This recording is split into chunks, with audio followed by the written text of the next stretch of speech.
Welcome to the We Don't Play podcast show where you learn everything about marketing, SEO, and business. I'm excited to share this episode with you. Before you get into this episode to learn about landing page optimization, please make sure to click the link in the description if you want to get on a call with me for a website development strategy call. Let's talk. Let's have a discovery call. Let's understand what your strategy is, and then let's get to the bottom of it and then understand exactly what you need. That way, we can help each other grow and we can help you get better so that you can get more results. Now, tune into this podcast episode and I hope you enjoy yourself as you listen. Hope you take notes, and I can't wait to see you in the room on Zoom. See you there. SEO Sundays, landing page optimization. Welcome to the Marketing Club. I am your host, Favour Ike, and I am super excited, ecstatic that you are here with me today. Actually, we normally have SEO Sundays at 6 p.m. Central, but this time around I said, why not do it at 3 p.m. Central? So I said, yeah, let's definitely do that, because I feel like this is the time to really talk about optimization for your page, for your website, for your brand. And it's not just about what you're planning to do, it's how you're planning to do it. So I said, yeah, today is definitely going to be a good day to bring in SEO Sundays and tackle this topic, landing page optimization. And I'll really say this now so that we can get this out the way. When I had this topic, the reason why this room exists, or the reason why you're even listening to this episode, is because I was on LinkedIn, and my LinkedIn page in the analytics section, actually, I'm going to go to it right now so I can give you the full stats. So it was telling me, based on my profile, right? I think it was an AI suggestion. So based on my profile, I got about 3, 6, 9, 10. I got 10 skills, pretty much topics that I could cover. And the very first one was landing page optimization. So I said, okay, if this is what people on LinkedIn are asking for, let me come to Clubhouse and discuss it and then take it to the web so that people can connect and also listen on the podcast. Because for those who are hearing me for the first time, my name is Favour Ike, and I'm a podcast host at wedon'tplaypodcast.com, and I'll put the link in the chat for anyone that wants to listen to it. And this podcast has been running for 6 years this year, heading to 500 episodes. We're in the 10th season, and we're in 123 countries. So Clubhouse has been one of the great places to connect with people globally and also on the podcast. So it's kind of like a two-way street, which is really dope. And I've really connected with a lot of people here, and it's a blessing to just see growth in how people do things. And we've covered a lot of things when it comes to SEO, and I was like, why not bring this topic today? So if anyone's listening to this, and before we dive in, if you have any questions, just click the link in the description or the link above, and it will take you to my discovery call so that we can get on a call and talk about your website development plan. If you have a landing page, if you have a domain that you need to connect to a website, whatever that looks like, all those things will be taken care of, and we'll focus on SEO, because it's not just having a page, it's having a landing page that actually is being seen.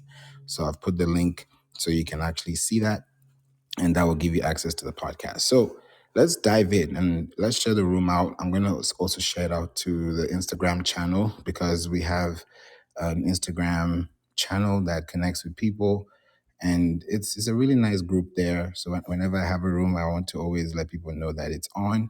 So I've definitely, boom, there we go. So I've sent it out, so people will be coming in, and we're gonna have this conversation for about an hour. So let's make this count. If you have a website, put it in the chat so that we can all connect and get to know each other. Definitely, it's a pleasure connecting with each and every one of you. We've helped businesses, from printing T-shirts to construction to design to food. Like, the list is endless. There are about 1 billion websites out there. So your website could be one of them that needs help with something. And sometimes you just might need structure. You might just need an audit. You might just need something to change the way things look so that you don't look at the way you're looking at things, because there's a way things are that if you saw the way things should be differently, your perspective would change, and the things that you're paying for and the things that you know about would be very helpful, for you long term. So this is going to be one of those really detailed rooms, right? That you're going to learn about optimization. How do you focus on creating a strong landing page? How do you focus on creating a strong focus point, right? When you have a landing page, you have structure, right? It has dominance. And that page is made because it has a specific goal, right? There's a specific need. Now, let me say it like this before we even go too far. A landing page is different from a blog page. It's different from a product page, right? It's different from an FAQ page. It's different from an about page. It's different from a contact page. It's different from another page on your website, because a landing page is a place where people get one thing. They get one result. If it is food, restaurants, New York, pizza, that's exactly what it's being searched for. And that's exactly the page that's going to give.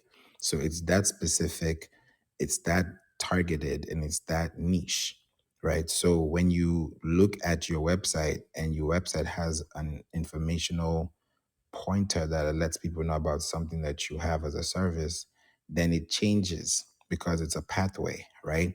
When you're dealing with pages on websites, yes, it's a landing page, but there are three levels, right? You have your domain, right? And then you have a domain that has a pathway that has a forward slash. So let's say you have a category page, and this category page is focusing on, maybe other things as well. You're thinking, how am I going to connect these dots? How are you going to build them? It's going to take a long time, right? Welcome, Ayub and Lady Tapata. Thank you for being here. Appreciate you for being here today. Happy Sunday. You look at your website and then you see that your website needs structure, right? Your website needs alignment with what you're trying to send as a message. So when you have content, right, your content is supposed to show up on the web. So it's different from these other pages I mentioned earlier, because when you have a landing page, you're focusing on this page forward slash this. So if it's your website.com slash food spots or pizza, ingredients, or, you can fill in the blank, then that's exactly what it is.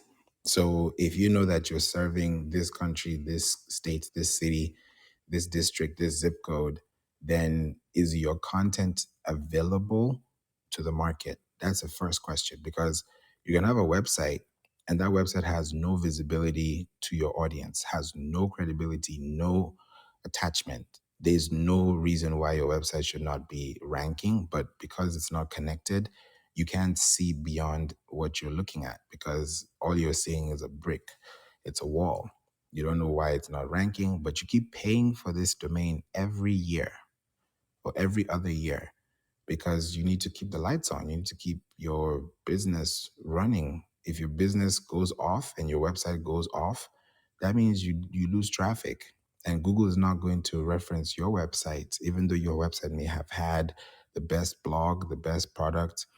If your website starts to lose that connectivity, it's going to go to the next person.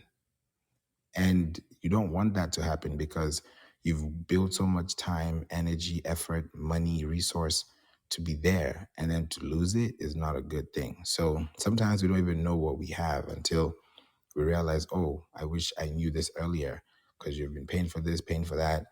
Some people go to Fiverr, Upwork, and, go to YouTube. Yes, definitely. Please go there if you want something that is quick, something that is very easy to understand, something that just gets you off your feet. But if you're looking for something that has your brand, your voice, your style, your code, your theme, your palette, things that you care about, because there's detail. When you're building a house, you don't just get any kind of material. You get the right material for your house. So when you're now getting quality for your website, quality for your business, you're going to get the best things. When you're buying assets, you're buying software, you're buying hardware, you're buying things that are going to give people value. So when you're giving people value, that value has to be expanded through experience. So that's where your website comes into play. You have to think through understanding, what is my specific goal? What am I doing with my website? Is my website bringing in traffic? Is my website bringing in leads? Is my website bringing in anyone that is going to help me get better? Is that going to happen, or is that going to just be a missed opportunity? Because imagine if, let's say, you had an ROI of 2x. And if you looked at your numbers, you realize you'd have probably had 4x if you did ABC. You'd be like, man, I wish I did that. You'd be happy, but you'd be disappointed at the same time, because you'd be wondering, I wish I knew this because I would have gained more because it was within your capacity. But because you were not able to reach that momentum, it didn't happen. What do I mean? Your website could be the reason why you're not making sales, because you're probably having images that are overloaded. You're probably having videos that are oversized. You're probably having information that is not recent. It's not linking. It's not being connected to the web servers. People are not able to see it. It's not connected. When something is not connected, it's disconnected, which means it's disassociated, it's disregarded, and there's no, I'll call it a disservice, because you're not even doing anything at that point. So there has to be a goal, a structure for your website to gain that momentum. So if you have a website and you have a landing page on your website, that landing page is supposed to tell somebody something. So if you have, let's use, let's say you sell, I want to give a very random example. Very random example. Yes. Let's say you sell water. Yeah. Let's say you sell water and your company sells water, right? Now, you sell water within maybe a 10 radius, within that space where you are doing business, right? And I'm getting a red bar. So if you can't hear me, please let me know in the chat so that I can change my network. And if you can hear me, also let me know so that you can have a good audience experience. If I'm selling water and I have a website, the first thing I'm going to ask myself is, what type of water am I selling? Am I selling alkaline water? Am I just selling regular pH 7 water? Am I selling, canned bottled water? Am I selling, what kind of water am I selling? Right? Plastic bottles, is it glass bottles? What kind of water am I selling? So when I now know this is the exact thing that I am selling, hey Cameron, welcome. Happy Sunday. If this is the exact thing I am selling, right? I'm selling this alkaline water that was maybe produced in, hello, that was produced in Fiji Islands, for example. It was produced in Fiji Islands, and it was, it was made for that reason. And there's a perfect example. There's a company called Icelandic. I don't know if you've ever heard of it, but they process their water from the mountains, right? I think it's Iceland, and it should be. And that's what they are known for, alkaline, that's specifically. So imagine you have a company, you sell water. Now, your page on your website is going to have different categories, right?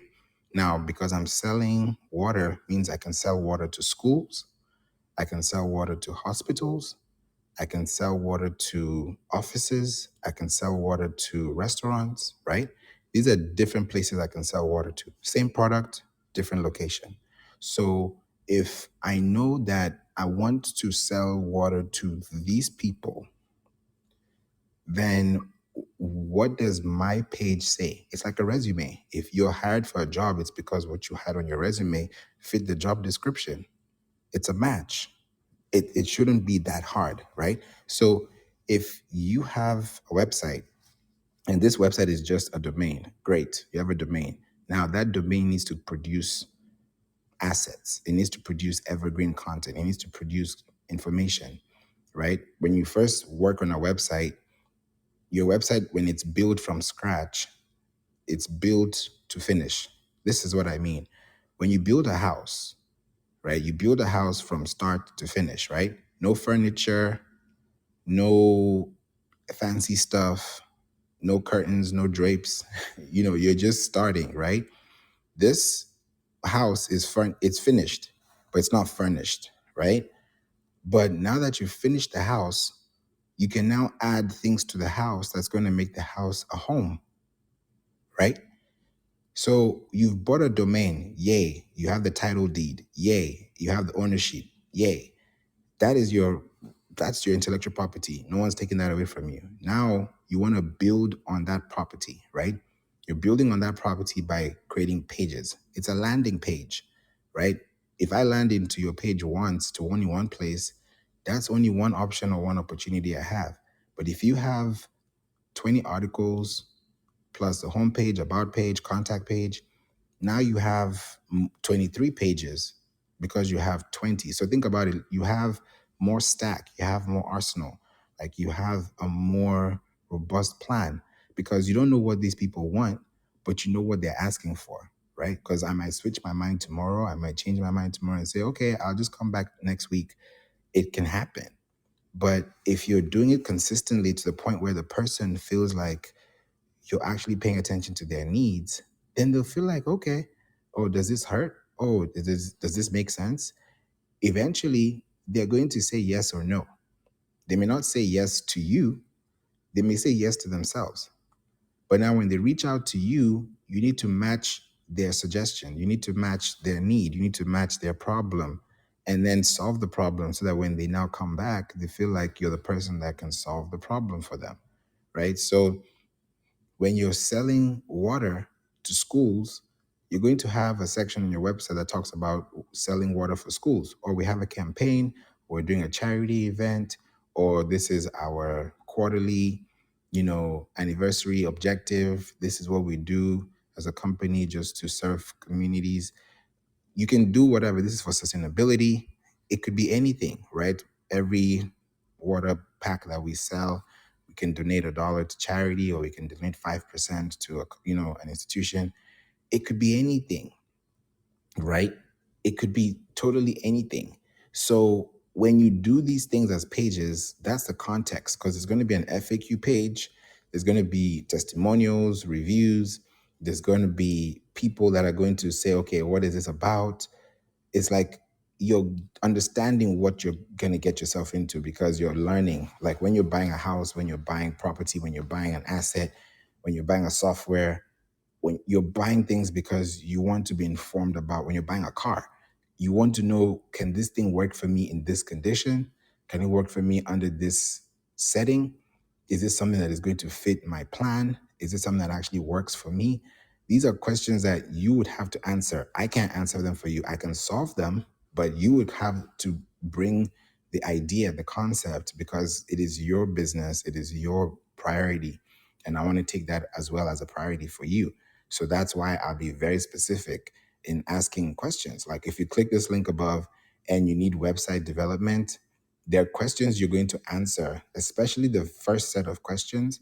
You're going to choose between them. And I'll give you the list of them right now so that you can hear these questions, because sometimes people are, away, so they're not really able to see it. So I'm going to say them out. So I'm trying to get my laptop closer to me. Okay, 1 second. Here we go.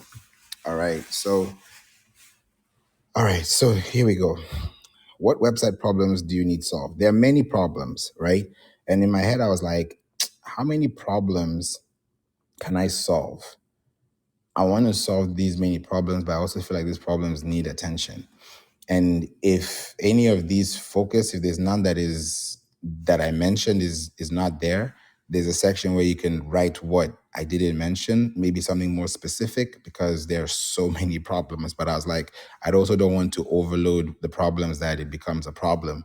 So I said, let me find the top most problems that I didn't even do any research. This is just off working with people, connecting with people, learning from people, building with people on different websites, different CMS platforms, whether it's just a whole lot. So I said, now it's time for me to really, get in there and really build and see, what that means long term for the people who actually need help with their website.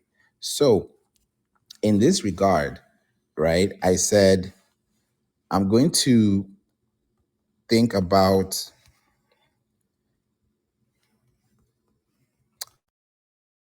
I was like, I need to find a way to create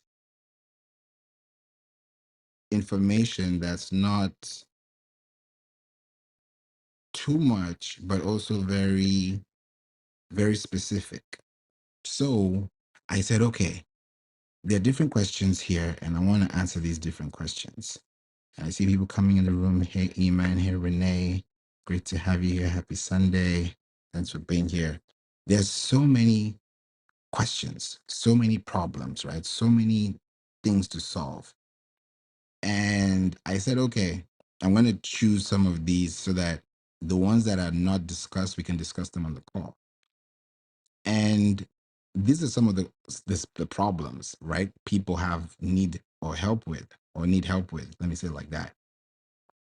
The first one, welcome Judith, Ugo, Melchizedek, good to have you here as well. Just went technology as well in the room.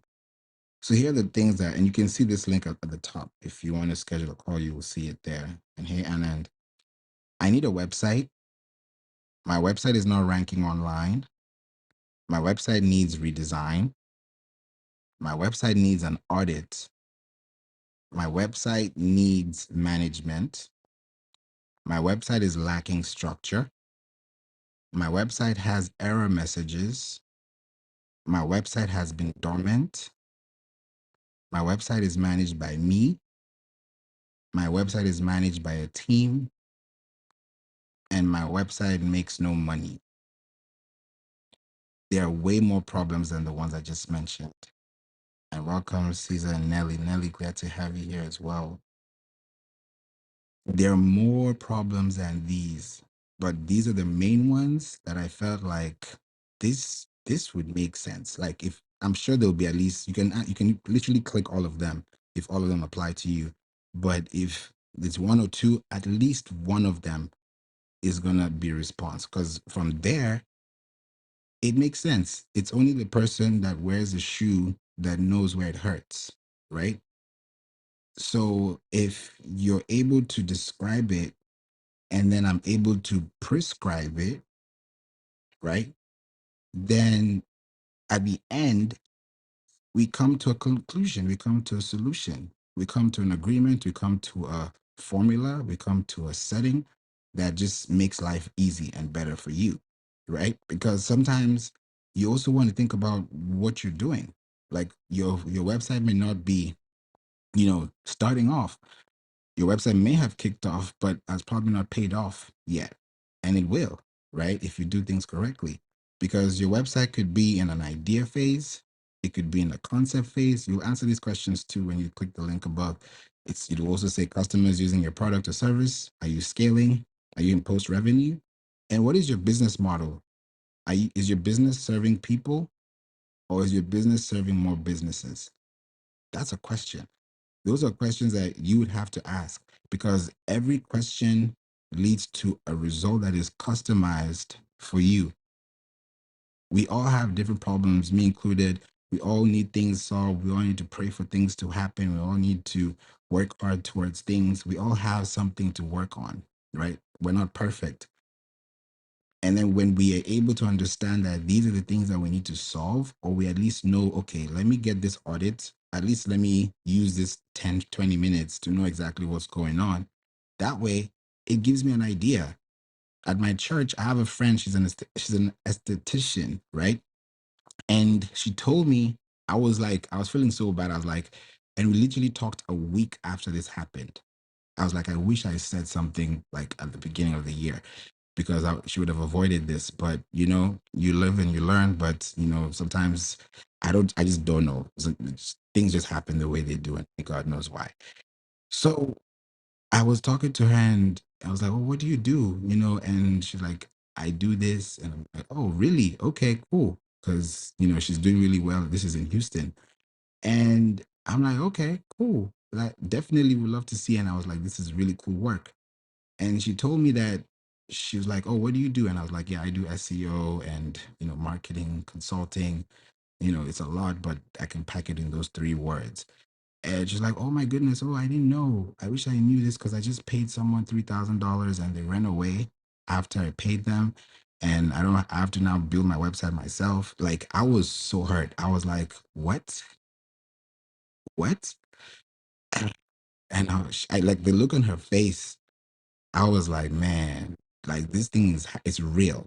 It's really real, So that's why I'm very passionate about these things, because you don't know, right? The things you handle, you're like, man, websites are very delicate. That's why when we even work with clients, we make sure that your website is secure. You have access to your website. When we build a website for you, it's your website. We don't build it for you and then we host it for you or we keep it for you, unless you want that. But we actually suggest that you keep what you bought because it's your property, it's your baby. You go to the hospital and then the doctors will give you your baby. You go home, right? So you want to build something that you can own, property that you can decide, this is what I want to do with my business. This is what I want to do with my structure. So it takes a while. And we're going to talk about landing page optimization today so that you can see how you can apply these things and learn. Because when you live, you learn these lessons. Eventually, it gets better. Like, same thing happened to me too. So I've seen it happen, where this was for school. I was planning to graduate from my graduate program, and this was, years back. And I was literally on the verge of almost like graduating. So I was like, okay, let me build this system, because I built a whole structure, because we had to build a financial plan, a business plan, and a marketing plan. So we had a 3 to 5 year trajectory, process. Like, it was a whole thing. And I was like, I involved a website into it. I was like, okay, I'm going to use this website as a product machine, as a prototype. And I was not going to build a website, I was going to pay for it. So I paid someone. I didn't get the domain back, I didn't get anything. So when someone tells me that, I feel where they're coming from. So that's why it's passionate for me. And I was able to graduate, scored 3.8 GPA and graduated and run a business now. So it's like I had to disrupt my own business. Like, this is to graduate, talk less of a whole business, right? And now it's like, okay, now whatever I wanted to do at school is something I actually have access to, because a company called United Masters have this platform, because I'm a producer, right? I make beats, I make instrumentals for podcasts, I make music. This is going to be, 2 decades doing music this year. So I'm working on some really good music this year, because I've been on a hiatus, because I've been doing podcasting for 6 years. So it's like you can't do both.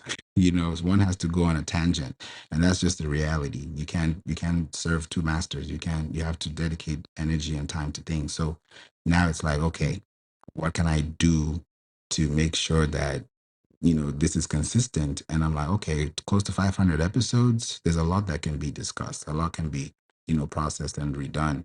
But it's also time. It's also something I've thought about too. So when I think about all these things, all of them are having their own pages, all of them have their own access points, right? All the things I've discussed just now, all of them have websites, all of them have things going on for them. So it's really dependent on how do you want to structure your business in 2025, and what pages do you want people to connect with you for.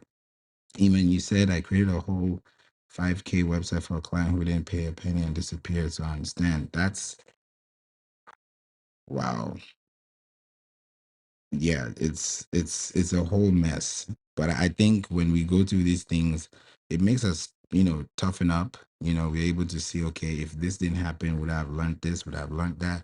Because people have horror stories, I tell you, with email marketing, with websites, with things.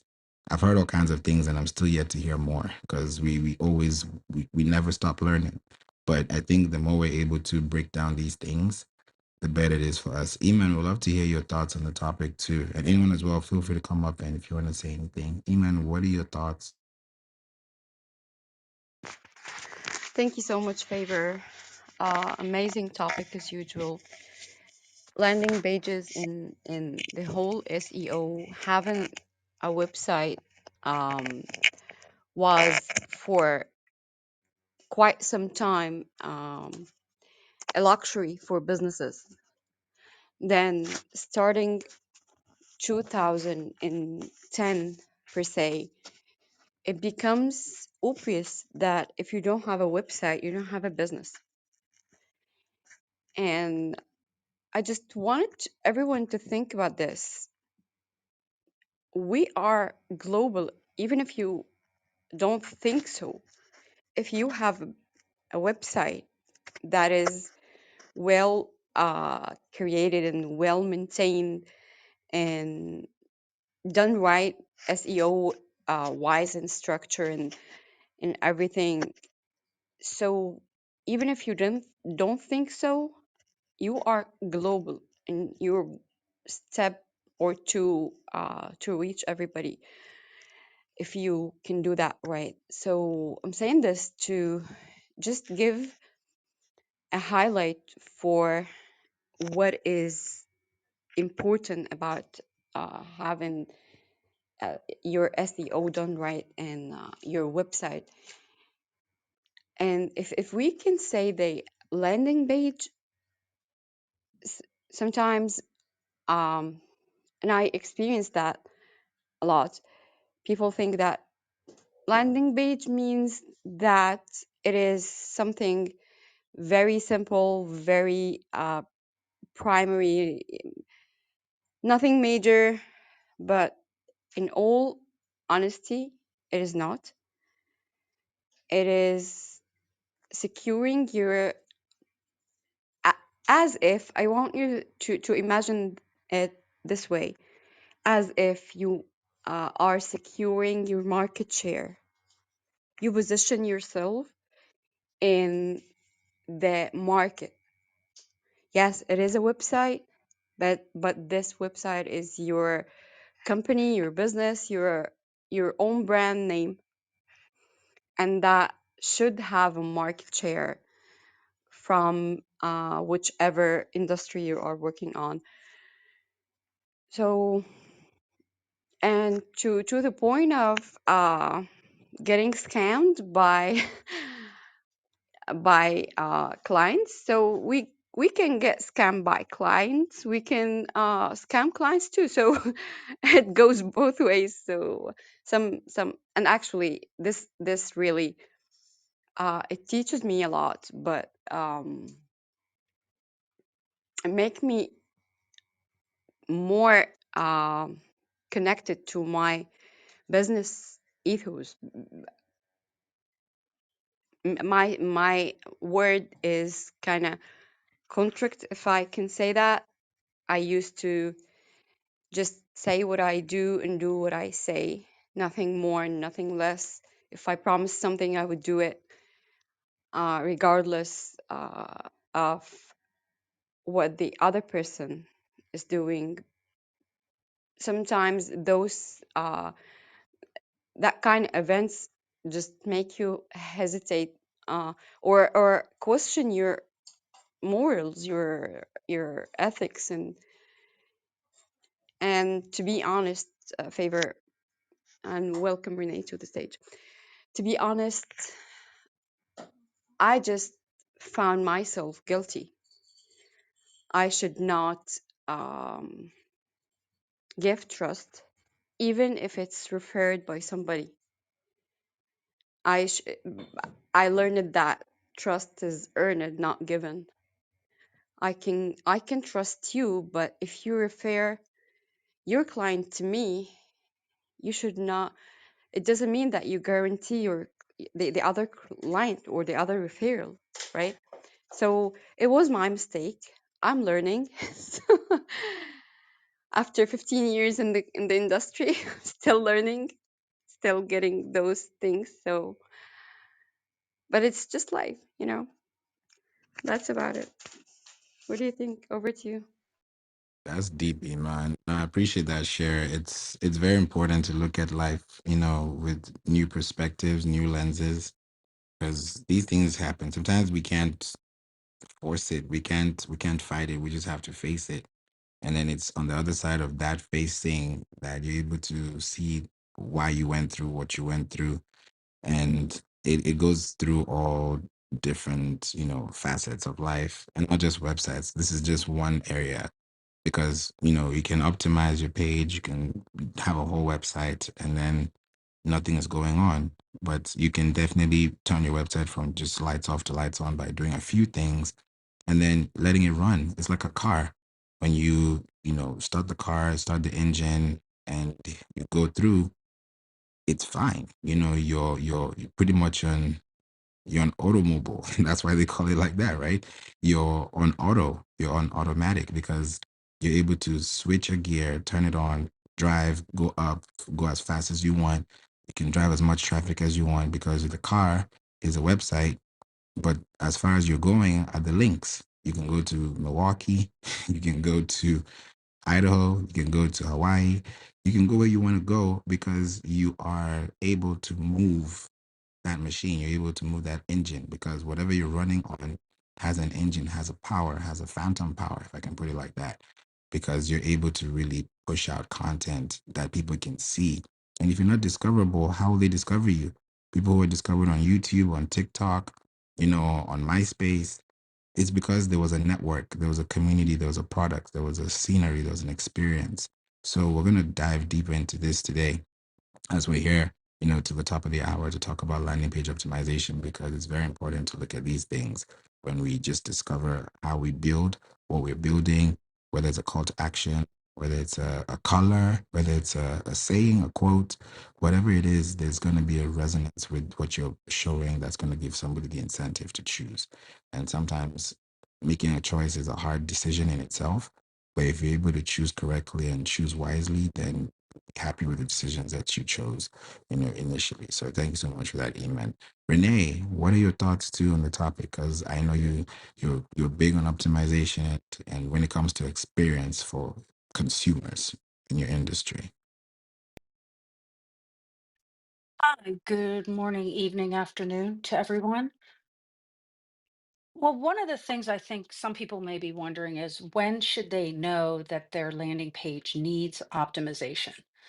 And I think I'm going to take a blanket answer and I would say always, until you have so much business coming off of that page that it doesn't need your attention anymore.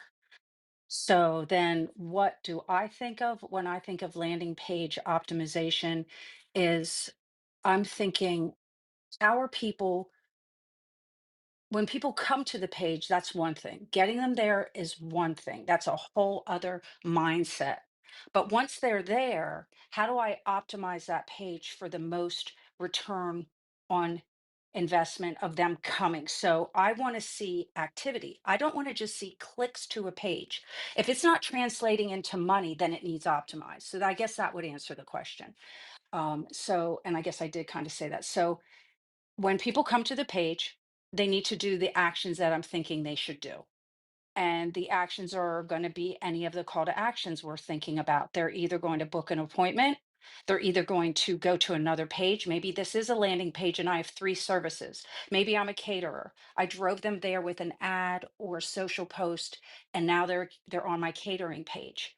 Um, and so now they have to make some choices. Do they want more information? Do they want to go look at menus? What action am I having them do? So if they're not doing those actions, then I'm failing. So now I have to optimize. How do I optimize? I want to get some kind of heat mapping put onto that page, which would be you have Crazy Egg, you have um, Flirty. I'm forgetting the main one. What's the main one I'm thinking? Clarity, Hotjar, Hotjar. Which one are you saying? clarity, Microsoft. Okay, yeah. At Clarity, and also you can put. There's another one too. I feel like Ahrefs or SEMrush just added it like as a freebie. Somebody else did, or SpyFu. Somebody just like it's part of their package now. Anyways, so you put the heat mapping on and you can now look and see what people are clicking on or not clicking on. You can see how far the scroll depth is by doing some video recordings on what's going on. So those are all important parts of conversion rate optimization, which is something that you're doing when when you're it's a component of a landing page optimization. The things that I heard Favor you speak about were, you were thinking about some other parts of it, like how are people ingesting the page? How are they looking at the colors? What are the words like? Those are all part of conversion rate optimization. So I guess the first thing I'm going to look at is how are they interacting with the page? What are the things they're doing? Are they doing the call to action that I want them to do? And then there's sometimes when we just look at things and we've looked at our clients and we know we have the ads or the posting or the organic or the SEO has brought people to the landing page. The landing page has forced people to fill out a form and then they ghost the client. So they've done the action we expected. So now that becomes, even though you might say, oh, that's a sales function, that's the sales department, that's their problem. This is why we have jokes on sitcoms and TV shows and movies and memes where the sales department is arguing with the marketing department all the time. The marketing department throws up their hands and they say, we sent you the clients, I saw that they went, they filled out a form, it's your fault. No, it is all connected. Because what if we're bringing them from an ad and they're expecting one thing? They come to the page and they see the same thing. They go to the form, they see one thing, but the email reply that comes back is totally disjuncted. It's not connected. And so there has to be congruency on everything from start to finish. And this is why, and I'm sure the other people on the stage agree, I'm very nearsighted on this topic.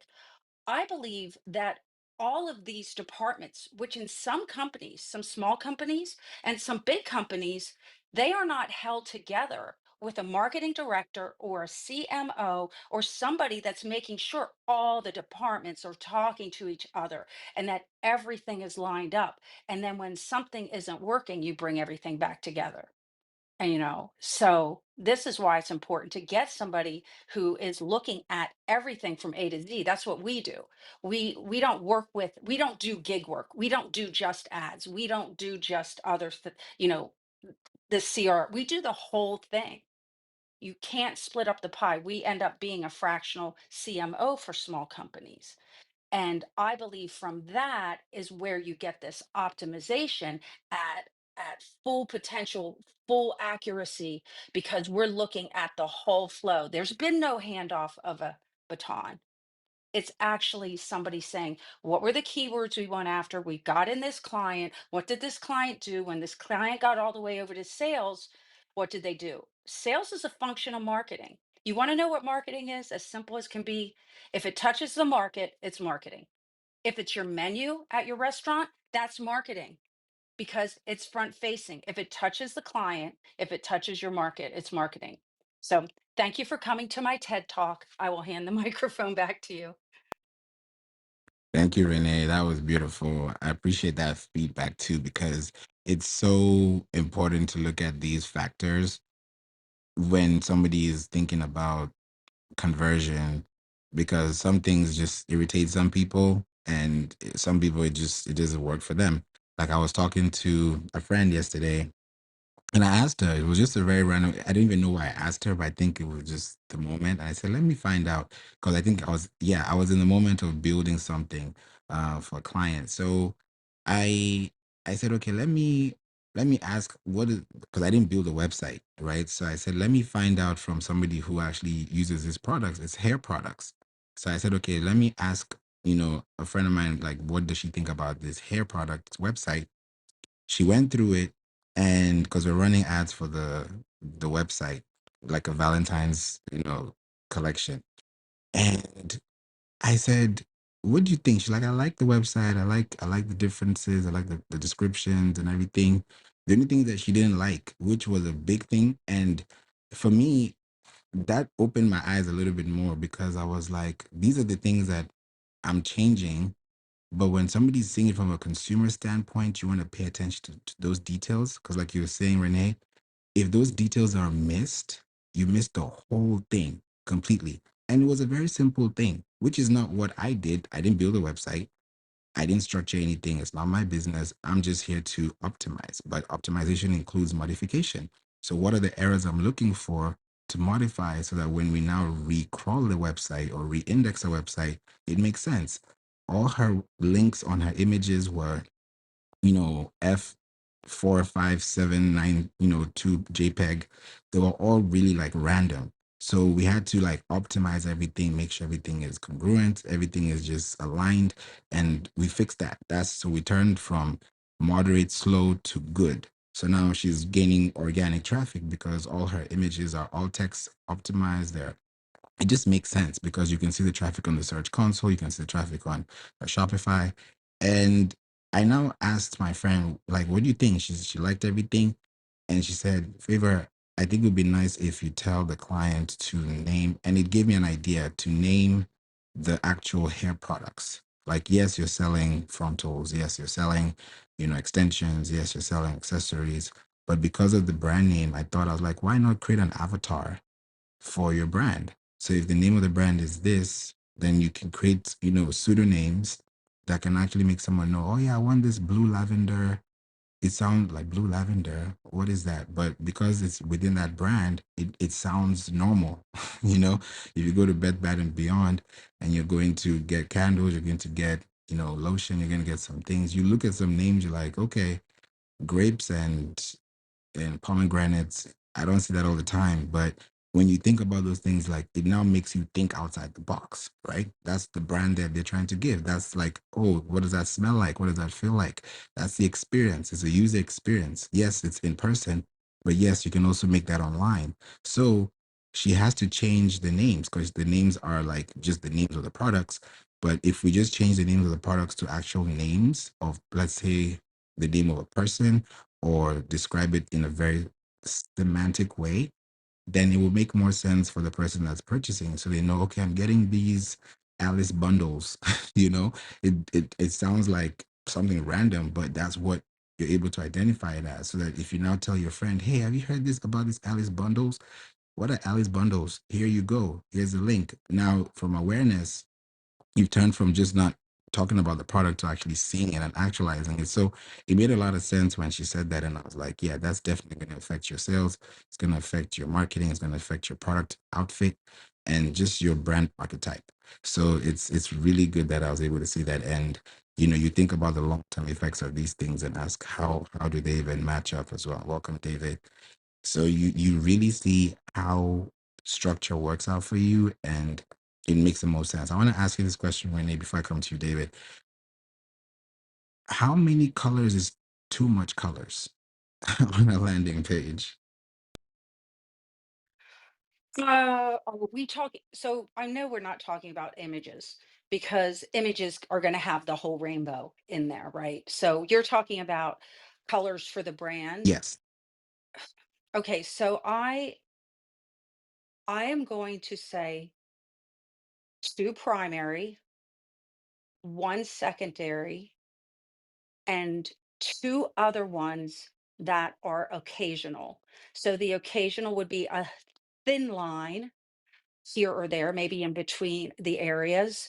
And then the other color might show up a few places. The two primary are going to be like in your, all of those could be in your logo, but they're still going to carry the same percentages. So two primary, I'm picturing it in my head and I've never had to explain without showing before. So I'm struggling. So there's two primary, and then there's a secondary, and your button color should be one of your main ones. And so everything with that button color is going to be clickable. So you want to make that's kind of like, if you want an example of a good website, just go to like McDonald's. Their yellow is what's clickable, if I remember correctly. You go to Target, Amazon, you're going to see the same buttons are clickable on everything. And so you want to do that. So I'm going to say, I mean, I really want to say three, but I really do like when there's some surprise elements or some accent colors that are just showing up fine. And maybe in an element, a decorative element would be number 4 and 5. But so it's mainly going to be three. And let me add to that, my my preference right now with what we're building and what we're building for our own websites is going, and I'm seeing it in the websites I land on. I'm going, ooh, fresh, is going back to the black and white, very primary. I mean, not primary, very basic. And then they're putting pops of color throughout, and the pictures are the color. So now keep in mind, here's a caveat with me. Whenever don't go with me for trending, don't go with me. This is just what I like. And the reason is I'm one of those people that I like change, and I just like different. Like I would move my office furniture around, or my furniture in my house around, just for change, for no other reason, just because I like change and it stimulates me and I like it. But I'm going to say three colors are the main thing, max. But then I'm going to add these other two little lines, like it might be a line around a button box, might be a line between different categories, but it's got to be limited, those numbers 4 and 5 colors. But that pleases me. That's not hard and fast, but that's what I would say. That makes sense. I like that, Renee, because it actually makes somebody slow to react and also slow to think. You mentioned about the brands too, because you look at the brands like McDonald's, all their buttons are yellow. When you look at Target, they're all red. And when you're clicking add to cart, or you're clicking shop now or save now, you're interacting with those colors that are psychologically programmed marketing wise to let you know that this is what you're engaging with. So when you drive past a Target store, you can see the red without thinking about the red because it's right there. Same thing with yellow. So it's like using the same thing for your buttons, whether you're sending out emails or you have a landing page or you have a call to action page, that color that, they interact with changes, but they're also different things, right? Because Target and McDonald's are heavy on retail and food, and those color palettes are perfect for those industries. So you can use red when you're talking about sustainability and banking and finance. So you have to really look at your industry also and see what color palettes are eligible, quote unquote, for your experience. They're colors that make sense because it adds color to the brand, so that gives you more sustainability. So when you give them a call to action on your landing page, they're not using the black button or they're clicking on it, which is great. But imagine if it was a different color and then the text was black, the background was white. It's clean. It's like white space in your space. You feel like you can walk through the walls because you don't feel like you're stuck in between the walls. So it's just that process that really gives you like a good optimization. So I love that thought, Renee. Thanks for that insight. David, what are your thoughts on colors, landing pages, and optimization? Welcome to. Hey, hello everybody from Portland, Oregon. Uh, just so you know, I am in a auto right now, and I'm 12 minutes from my destination. So I mean, I'd stick around. I feel like if Renee is in the house here, I probably don't have a lot to add. The, uh, I don't know. I do landing page optimization on a near daily basis. That's because I do ad stuff, so it's like all about conversions for me. So I don't know. I can give some tips or tricks if you want. I mean, all right. How about this, Favor? What would you like? Beginner, intermediate, advanced, or expert level advice? I don't want to choose for them. So let me say, because in the chat, just put a 1 if it's beginner, put a 2 if it's intermediate, put a 3 if it's expert.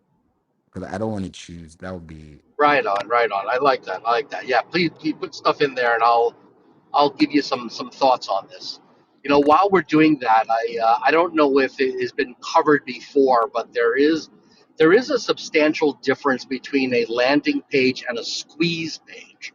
Um, for landing pages are generically places where your blue links that are on website searches will end up.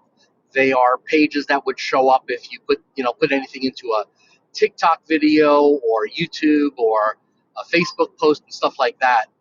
A squeeze page is something you typically see in advertising. where you don't have many options. There's a missing menu bar at the top. And what they're trying to do is they're just trying to accomplish a very specific goal, which is usually a lead collection or a lead generation, filling in a form or capturing an email address to send something that is generically of value. So I just wanted to put those types of thoughts out there. Let's see. I see. All right. I see a couple of threes and a couple of ones. So when so here's all right. I'll try to go down the middle here. So the most important thing on any given landing page is to have call to actions, and to consider that you have two different types of conversions that will take place on any given landing page or squeeze page. I call them micro conversions and macro conversions. Micro conversions are little things that you can actually observe if you want to. They're simple things like read more or learn more, usually above the fold, but they could be, if you get a little bit more savvy on them, you can actually start seeing scroll depth. How far does somebody scroll on a page? And you can do that through a little bit of very fancy Google Analytics, but there's also a free tool out there from Microsoft called Microsoft Clarity, where you can actually start paying attention to how far people scroll. And that gives you a sense for a micro conversion as opposed to a macro conversion, which is a form is either viewed or a form is submitted. And in order to usually get somebody to get to that spot, you need to have something that is really strong messaging that is a call to action. I cannot begin to emphasize the importance of call to actions. And I'm just gonna spit out a whole bunch. I mean, I'm telling you guys, I live in this world here. So let me tell you something. You're used to seeing something that says register now. You're used to seeing something that says submit. It's one of the worst ones, right, on a form. You're used to seeing something that says join, join now. But you ready for here? I hope somebody's taking notes here. Uh, Compare, discover, learn, read. Oh, please. I've had good results with please. Sign up, act, book now, right? Follow me, free. Oh yeah, free does fairly well when appropriate. Uh, Come, give, oh, you know what? I actually have a ad that I just closed down recently. Yeah, I shouldn't say recently, a couple of months ago. That actually the button said no, and oh my god, it was kind of crazy. It was actually we wanted people to click a button that was red and no, and people did it. Sadly, the form fill didn't work out great. Oh, rush. Oh, save is a good one. These are all call to actions. You put in the button. Shop. Okay, yeah, visit. Oh my gosh. Okay. So I just want to spit out that these action words, these are call to actions that are critical. Um, Best deal on pants. Click to learn more. Try before you buy. That works. All right. So anyway, that's my middle of the road advice. That middle of road advice. Thank you, David. I just saw you going crazy when you started saying when you're like, "Ooh, I knew like you were on fire." That's why, like, let's go. Thank you so much for that insight. It's all about psychological marketing, and let me ask you this too: like, why do you think people detach psychology from marketing? But do they? I don't know. Um, you know the the favorite my favorite clubhouse quote comes from Brene right here. Is marketing is doing, finding out what works and repeating it. You know, that's not my words, that's hers. Or did I get that close, Renee? Yeah, it's the way we share it is when we're just so everybody can use it in the context it's given. Just to expound a little bit, we'll say to a client, we'll say, hey, one of the things we do, and this is when we just started working with them or we're doing a prospecting call, we say, we're going to share you a little secret with you on, the marketing that we do and how we do it. It's really pretty simple. So, and then I pretend like I'm whispering. I'll go, we find out what's working and then we do more of it. So that's kind of how I share it. And that, it's kind of interesting because you need to. I mean, well, you don't have to. I believe in quantitative results, not necessarily qualitative. Maybe you start on, oh, you know what, I have years of experience, and this is what I want to start with. But then the numbers will reveal, the quantitative will reveal. So, so the psychology, to a large extent, in marketing has to be tested to a certain extent, right? We can take guessworks. We can read really great stuff for what has worked with others, but you look at companies like Amazon that is continually testing. They test button placement, they test their micro conversions, they test colors of buttons, position of buttons, and over time they hone it in. And that's all psychology, but that's psychology based on quantitative data, right? 100%. And when you mentioned clarity, that's what I was just smiling too, because we talked about, I think, before you came in, and it's like a really good way to know what's really happening. Because when you see like the average scroll or the average depth, sometimes people think landing pages should be like an infinite scroll, and sometimes you wonder, okay, if I put that on a map and I see that 20% is here, 80% is here, and your call to action is at 50%, then your conversion rate is definitely going to change because the positioning is wrong. Most people put at the top, some people put it in the middle, but you also don't know how far they scroll, to the point where, like, if somebody is scrolling all the way down to the bottom, it's because they're led to the bottom or they're anchored to the bottom. Like, hey, click here, and then they're anchored down. That way, when they come back up, they're like, oh, there's more. So it's like you're playing snakes and ladders. Let me put it like that. You're just going, seeing what's going on. You're like, it's like a game, but the experience is what makes somebody feel like, oh, okay, I see what this did. It changes everything. Go ahead, Yeah, Renee. you just made me think of something. Mark McIntosh, my big business partner, he just spoke somewhere. He had to do a little speaking thing, and it was only a few minutes long, which was amazing that he could say anything within 5 minutes. And he can't say his name in 5 minutes, but he got it done. He got it down, and what he spoke about was www for your website. Who, what, where. He said before they even scroll, because sometimes you don't even get the scroll, right? They just land on your page, something turns them off, and they're out. He says on that landing page, he wants before the scroll. So basically, in your hero image, sometimes he wants to see who, what, and where.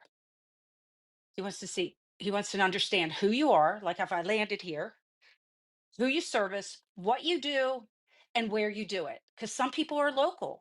How many times do you land on a page and you really don't even know you've gotten mad because you came over there from somewhere and they're in a whole other country? It takes you until you get to the footer, like you're following, you're loving what you're doing, you're liking them, everything's jiving. You get to the bottom and you see a +9. And it's like, that's not my country code. Oh man, these guys are in Australia, gosh darn it. But anyways, and you're in the US, so that wouldn't be a good fit. But yeah, so I could argue against that concept because that might need, but it's a really good think about it. Maybe if at the very least, when you think of this www who, what, where, think about how you ingest and how you visit websites. And when you go to a website, think about, do you like scrolling or do you like being force fed what you're looking for? So that has a lot to do. And like David was saying, we can actually A B test this. We can A B, if we have similar pages, we can actually set up similar pages differently and then test the results at the same time. We don't have to get high tech. We could actually put this information in your header and then see if your results are doing better off of this page than another page. It's, about test, test, test. Testing is a big thing. I'm glad you brought that up, David.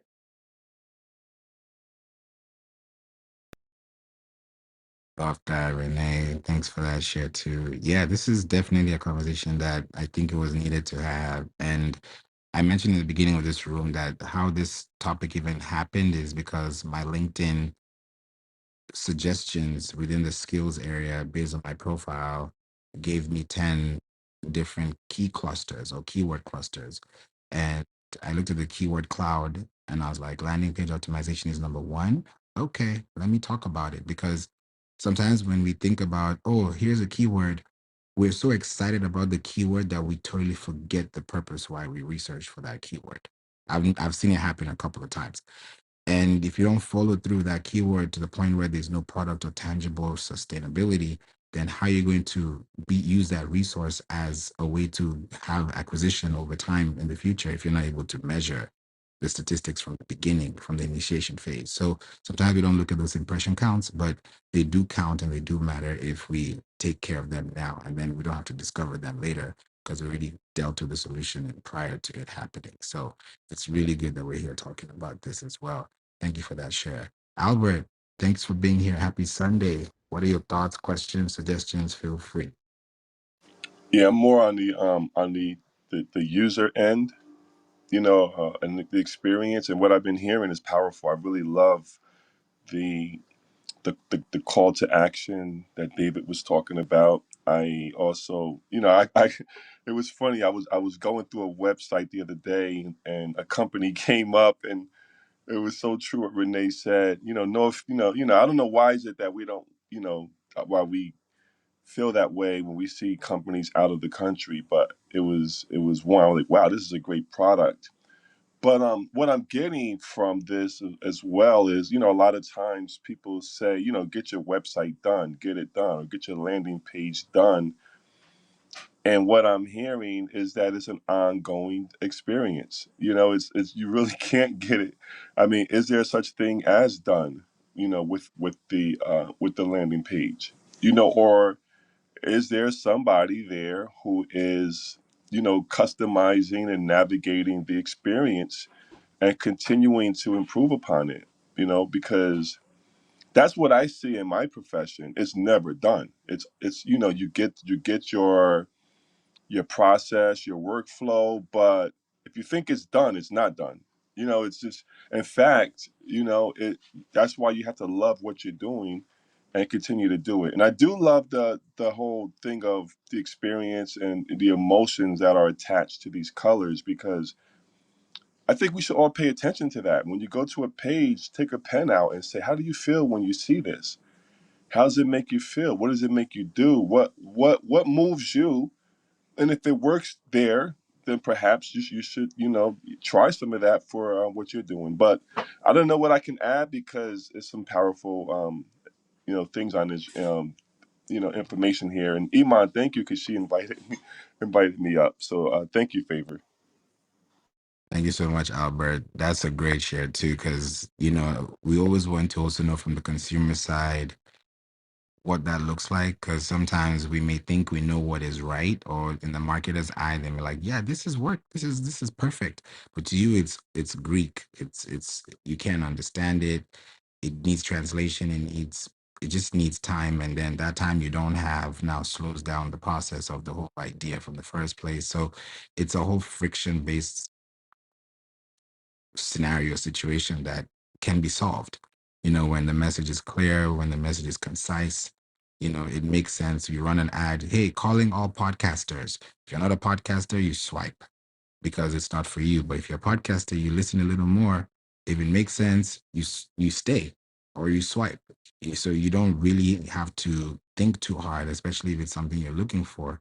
But when people now check behind that and they actually see what it is, they now click on the page, you see a video, you see all these things. It's come to the point where it's so weird. Like, let me ask you this, as a consumer to Albert, and also in the chat, please put your comments if you have any experiences on this, because I'm really curious about this now. When you go on YouTube and then you see an ad talking about how somebody got like $1 million from an insurance because of a car wreck or something like that happening, and you skip, like your mind is already on skip. You're like waiting for that skip button to come so you could just skip and you can start watching your. Does that happen to you, or do you actually watch through the whole thing when it comes to those kind of pages that okay, I need something here. It takes me to a landing page. It makes sense, but now that page has another video, and then I have to watch it to understand the concept. Would you watch it, or would you just ignore it? Yeah, I actually ignore it. There was a time where you could YouTube used to allow you to skip everything in the beginning. You could just something you're watching your video and this thing comes in, you just skip it. And then they came up with this great idea where you can't skip it. You have to watch at least 20 seconds of it. So I'm waiting for the 20 seconds to count down so I could skip this thing. You know, I had another thought, but for that question, I'm skipping everything if I can, because I just want to get to my content. That's it. I feel like it's, now I was going to ask this question about that. Also, think about the websites that you go to that frustrates you. I mean, I love YouTube, but that frustrates me. Like I just want to get to what I need to get to, but I understand they got to pay bills too. So yeah, that's my thoughts. I love this conversation, Albert. You're right. You're right. You think about it, right? The completely different opposite side of this is now Netflix. You pay for Netflix, but you can't skip an ad on Netflix. It's like a completely different scenario over there. But on YouTube, you can skip ads if you pay for YouTube, I think TV. So when you look at the price model structures, the business model structures, it's all a whole thing, right? And it allows you to decide, okay, do I want to listen to Spotify Premium or listen to Spotify with ads? And if I'm listening to Spotify with ads, that's probably a much larger total market share than the ones who are paying. So if you're running ads on that platform, you're able to get more people in. It's a whole thing. So some people like ads, some people actually wait for the ads. You know how like you wait for your favorite show? Some people wait for an ad to show up because they want to know what's going on. But some people are different, right? Even Agnieszka, I hope I said it correctly. She said I skip it. And then Daniel said he's a website designer and he can say the first 10 minutes of the discussion really hooked me lately. I've been trying to learn a lot about SEO, copywriting, digital marketing to improve my design process. Yes, and I have the experience on YouTube. I've literally developed the habit of just looking for the skip button. Exactly. Because you just read through, you're like, yeah, I don't want to watch this. I'm not here for this. That's why people skip videos completely because the video is totally off topic or off context. So it's really like how to base that model and see exactly where your mission goes and how you're able to flow too. Iman, would you skip it or would you keep it?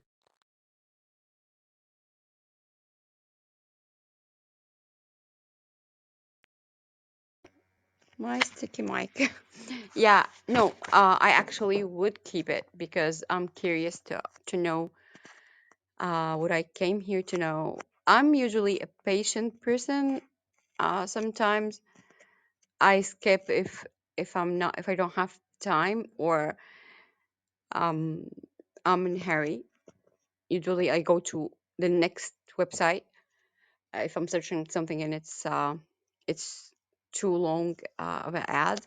So usually I wait, but if it depends if in a hurry or something important can't wait, I skip. Just skip the whole. And I'm specific here. I'm not skipping the ad. I'm skipping the whole website if it's too long and I don't have time. So Okay. Oh, that's a good one. Okay. Thank you for that. Renee, what about you? Would you skip it or would you keep it?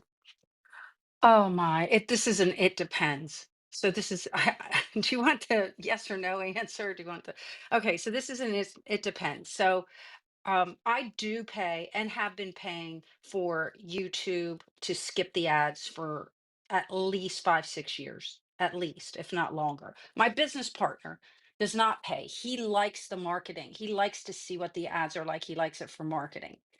But I've got to say that if you are getting crappy ads and you don't like what you're being served, then you need, if you're on an Apple phone, you need to go back and you need to open it up. And every time you add an app, you need to say, yes, send me ads. Yes, follow me around the internet.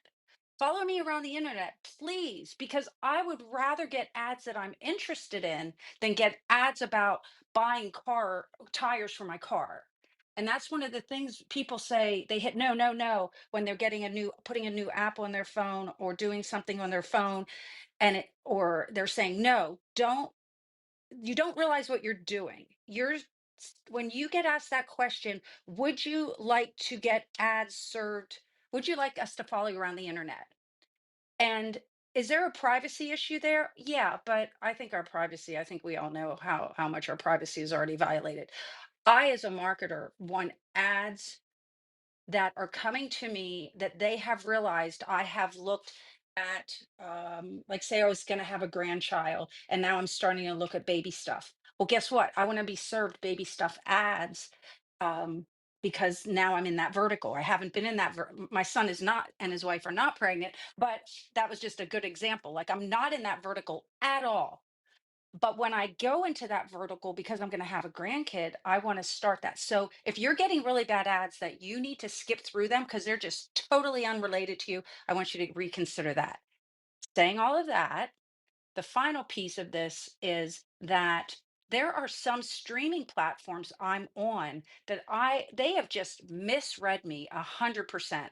Like, they're sending me scary movie commercials, just everything on the on the commercial list in repeat is just terrible. I don't even know what platform that is, but whatever it is, I need to start paying attention to which platforms it is so I can find out where not to buy when I start buying over the top advertising for my clients, which is that's what it's called, OTT.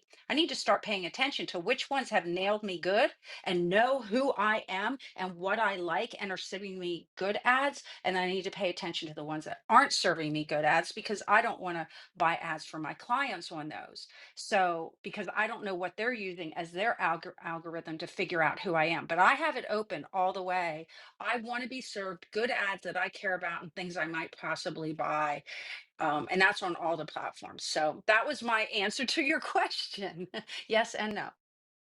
I love that, Renee. Thank you for that feedback. Super, super helpful.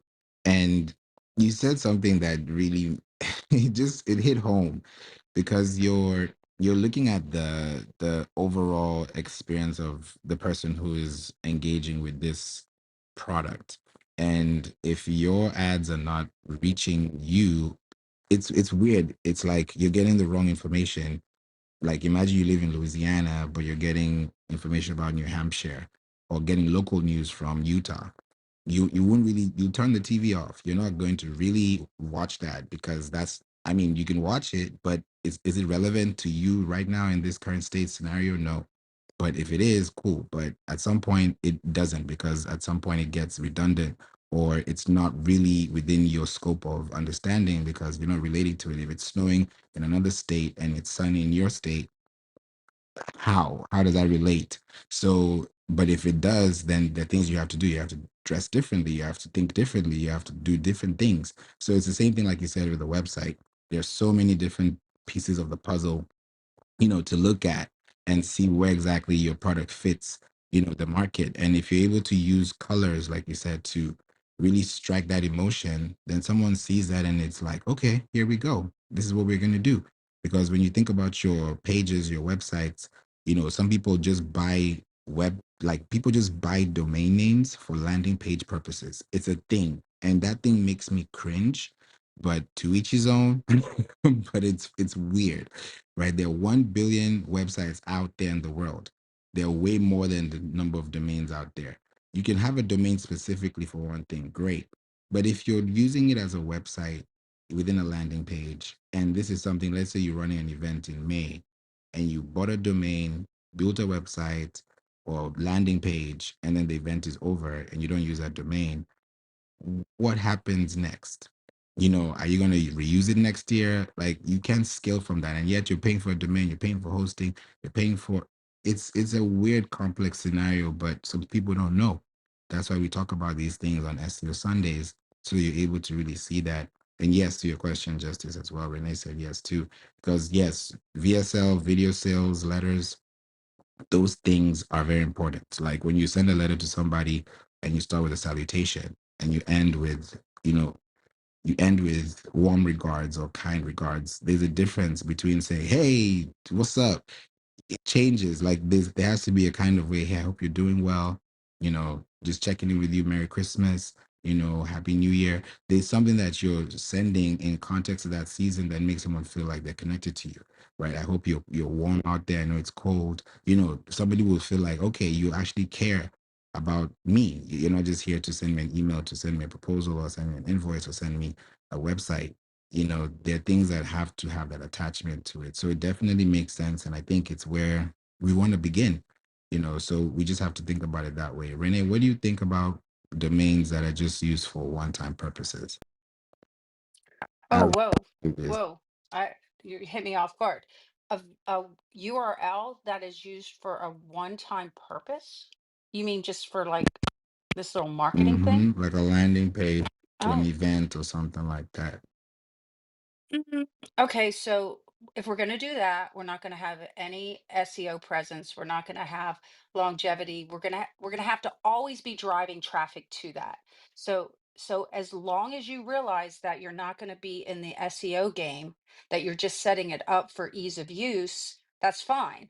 That's fine, but you're never going to put an engine in that car. I always say SEO is the engine in the car. If you just build a website that's just a brochure, you don't even know if your meta tags are set up correctly, you have an H1 on your page. If you're not doing SEO, and I'm not talking about clicking the button on Yoast until you get a green light in your website builder. I'm talking about real SEO, search engine optimizing your website. And it, like Albert said, it's never done. So if you're just going to have a page that you're going to drive traffic to and constantly the engine is going to cost money because you're going to have to pay for ads, or do really good reels that drive traffic there, which time is money, so it always costs you something. That's fine, and that has a purpose because maybe the URL is just so catchy that it's great. It's for your event, it's for a product launch. That's fine. But no, it's not going to have an engine in it, and it's not going to get you traffic over time because you only used it for that one thing. So it's not wrong. It's just not the SEO game. I love that response. Yes, that's what I wanted to hear. You're so right on that, spot on, because it's like used as an experience page as opposed to a scalable page or even a web page that can be indexed at all. Because if you're trying to index that page on Google, it's only one page, which is a thin page, which is technically nothing. So if you're just running it for ads, it's great. But with that same kind of concept, wouldn't you rather have a pathway to your website? Let's say you have an event on Eventbrite, on LinkedIn, on Luma, on Meetup, but you have a website that has all these destinations, Ticketmaster, everything is coming from your website, and you're leading them to those event pages or those landing pages, and it's contextual to your brand. Wouldn't that be a better way to do it as opposed to just running an ad on it, trying to have an expected projected, let's say, ROI or ROAS?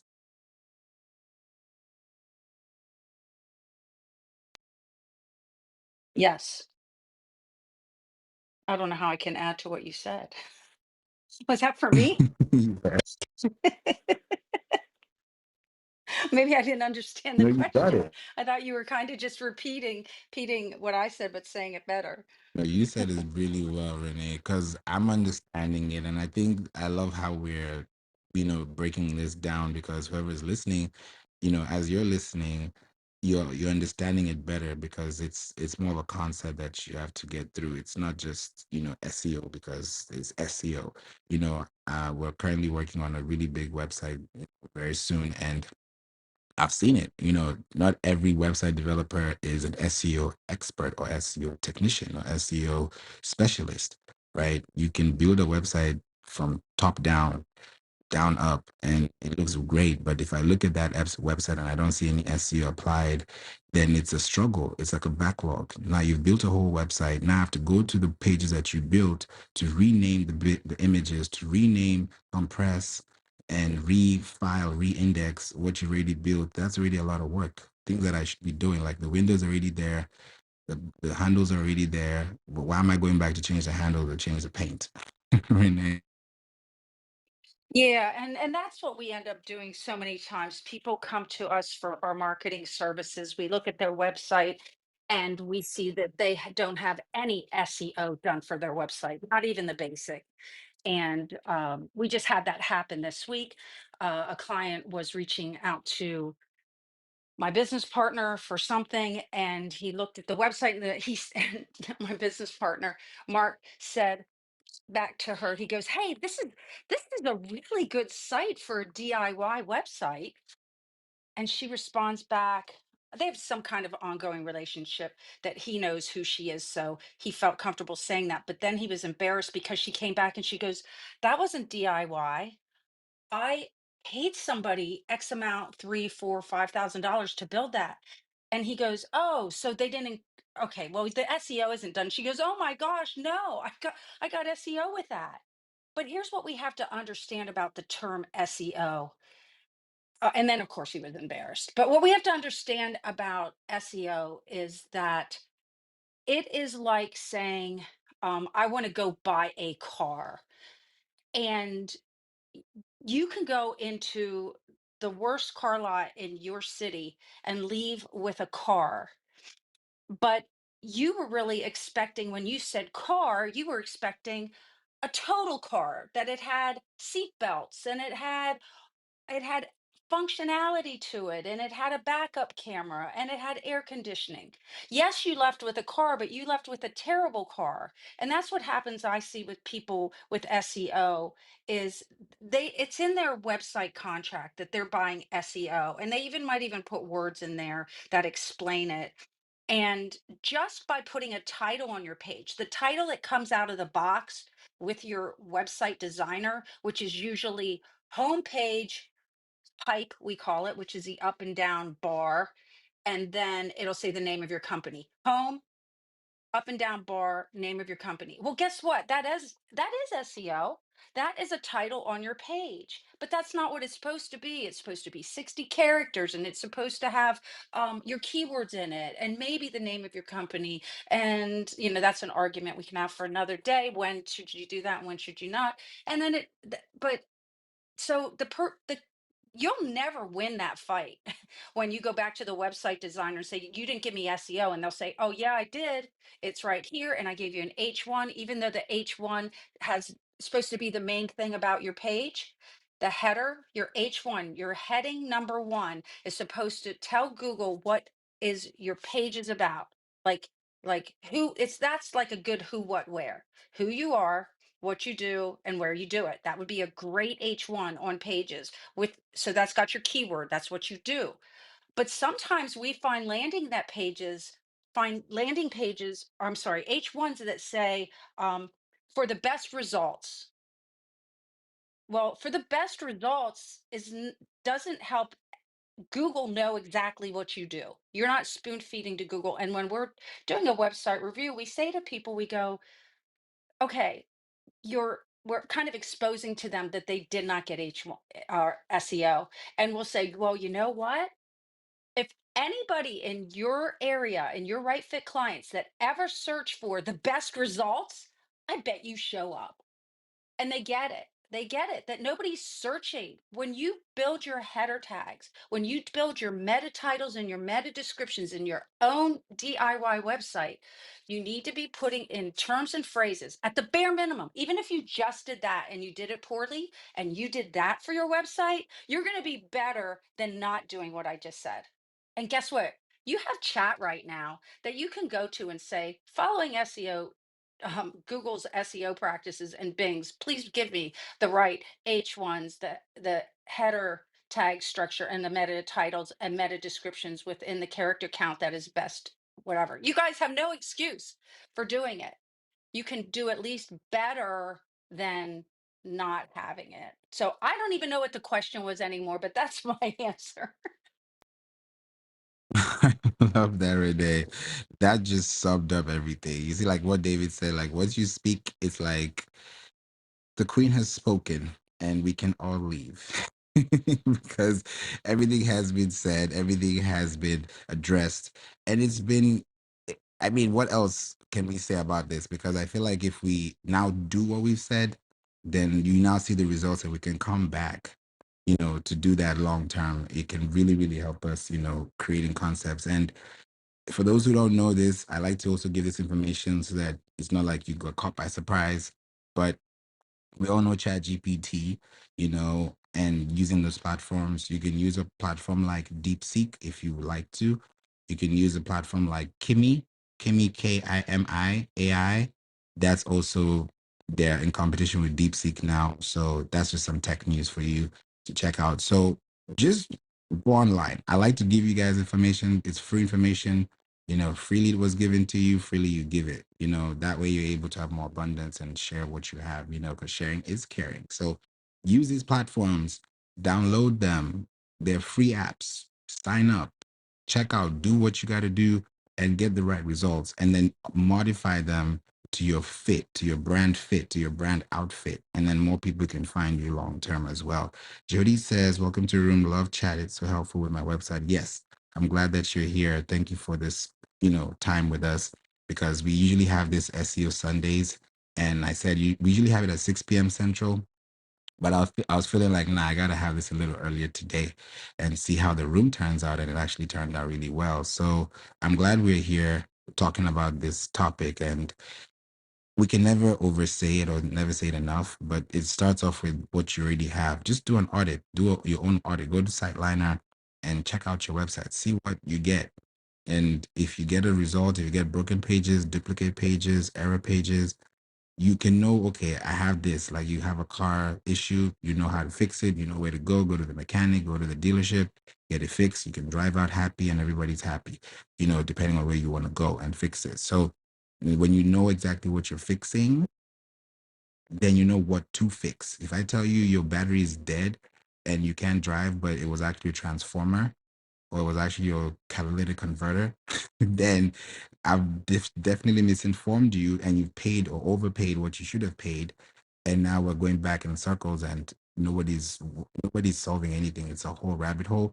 And that's how when people get burnt like that, they don't want to even fix their website, because they feel like somebody else is going to burn me, and I don't want to feel like that, because once bitten, twice shy. So it's a whole thing, dealing with people, experiences. People trust you the first time, and then they don't trust anybody else after you. It happens in relationships too. Trauma, like, you don't want to go there. So it's just easy to ask these questions, find the right answers, get to know the right people that are here on stage. Everyone here is credible stage. Just connect with them and ask questions, and you get the right responses. And that way you're able to learn, and just have less mistakes, because the last thing you want to have is a mistake on a website you're paying for. That's the worst thing. So I'm glad we're here to talk about this today. And David, I hope you got where you got to safely. So thanks for being here as well. It's been a great, great room today. Tomorrow, I'm going to have a room daily this week. I have a room for tomorrow. I have a room for Tuesday. And I have a room for, I haven't scheduled a room for Wednesday and Thursday yet, but I'm going to do one on Wednesday and Thursday. So tomorrow at 11 a.m. Central, we'll be here talking about e-commerce optimization. That's product SEO. And then on Tuesday at 1 p.m. Central, we're going to talk about email marketing masterclass on Zoom. I'm going to be on Zoom, and we're going to have a really great discussion about email marketing. So I haven't done that in a long time. So doing that this year, early this year, would be a good way to see how that goes. So I'm super excited about that. If you need your website fixed, redesigned, if you need help with anything, click the link above and then hit book a call. When you hit book a call, you'll be able to see the calendar that will take you to book the call. And then we can have a conversation about your website so we can solve the problem that you need. There are very many questions there. So whichever question matches your need, please feel free to answer those questions, because the more we're able to understand what you need, the faster we can solve your problem. You don't want to go to the mechanic and wait all day. You want to go to the mechanic and leave after 30 minutes, 20 minutes, so that you can get the rest of your day back. You don't want to say, oh, I spent all day here at the dealership, and I can't do anything else. So you want to be mobile, you want to be flexible, you want to be liquid, you want to be fluent, you want to be seamless. And that starts off with answering the right questions and getting the right problem solved, so that you can actually take care of yourself and take care of your family and have a great time, because we all deserve a great time as well. So this has been a great conversation. Thank you all for joining. It's a great thing. Does anyone want to say anything before we go? Just wanted to give one more opportunity. Eman, Renee, David, Albert, feel free. No, as always, thanks for putting this together. You are welcome. You are welcome. And Aniska, you're welcome. Appreciate you for being here today. Pierre, what's up?